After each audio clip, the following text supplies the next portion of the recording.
guys, welcome back to the channel. Today we are going to be fixing a Chevy Malibu. Make sure to like and subscribe. Let's get to the video.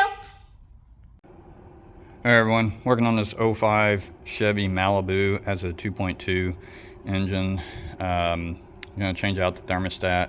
First thing you're going to need to do is drain the coolant. If you look on the passenger side underneath, basically right on the bottom where the mount is, if you right above the cross member down there, if you're going from underneath, you can stick your hand up underneath there to get to the little butterfly knob to be able to drain the antifreeze. Whenever you turn that off, though, you will need to take the cap off the reservoir bottle, because it probably not much will come out without giving it some air from the top. But once you get the antifreeze drained out, you're going to need to go back behind the engine. Now this is on the 2.2. Go back here, take the heat shielding off, which you can see right there. Now whenever I took that engine cover off, I could see that the manifold right there is cracked. You can see the stain look right there. It's not real bad. I've definitely seen worse, but if you end up replacing it, it's all one piece with the manifold and the converter. So you're gonna end up spending anywhere from like $300 to $500 or so, or $300 to $600 if you get it from a local parts store, and probably find it cheaper online. But if you I believe the book says to take the exhaust manifold off, which I didn't do that. I will tell you, if you do attempt to take the manifold off, especially like this one that has 200-something thousand miles on there, if you look at these bolts right here, the retaining bolts for the headers are all rusty. I would pretty much bet that several of those are going to break if you tried to take it off, and then you'll be messing with having to extract those. So just take your heat shielding off, take your O2 sensor off, which whenever I took the O2 sensor off, it needs to be replaced anyway. You can see this one, half the end is missing on it, but it'll have a plug that right down here. If you look on the driver's side, right below these two pipes down there will be the clip to disconnect the electrical on there, and then the O2 sensor just fits right there. The thermostat is setting this little housing right here, and then your coolant temperature sensor is setting right here. So it's all fairly easy to get to as far as working on it. The hardest part's getting this pipe off, or they're not getting it off, just getting it loose. There's only two bolts holding it on, two 10mm bolts. Once you get those, give it a little bit of a tug and twist it slightly, and you can see how it's came out right there. And you can see right there, let me see if I can get a better picture. Let's see.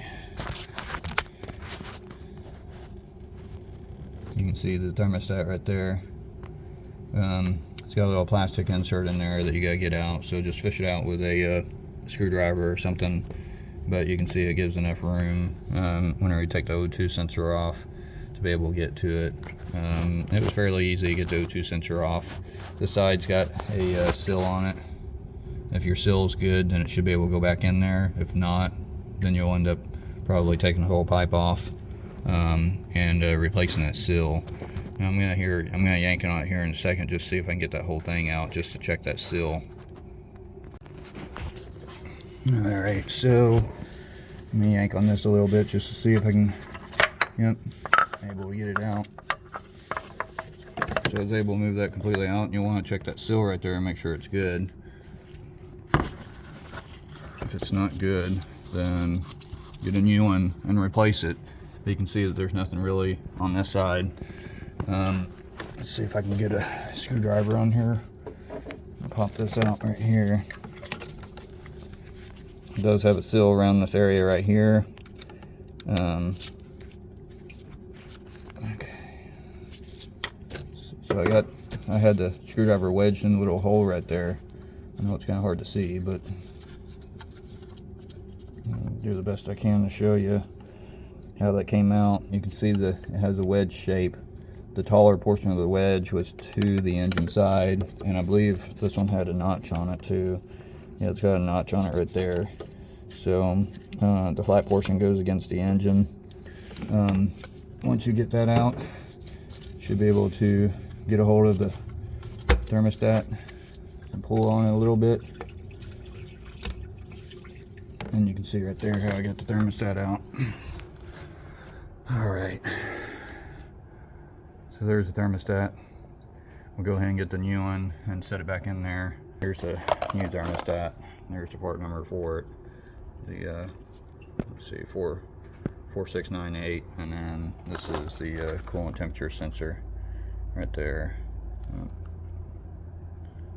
TX89. I don't know why it's not focusing, but anyway, I'm gonna go ahead and get the new one out, put it in there, reverse process. Just make sure whenever you put this in there, just take your time, wiggle on it a little bit so that you don't tear the seal on this. The antifreeze itself should give a little bit of lube, or enough lube for it to go back in the hole without hurting it. But yeah, don't take off the manifold. You're just asking for trouble. Reverse process to put it back together and replace things like this O2 sensor if it needs replacing. Okay, that's it for this video. So make sure to like and subscribe and tell all your friends about me. So I guess we'll see you in the next video. Bye!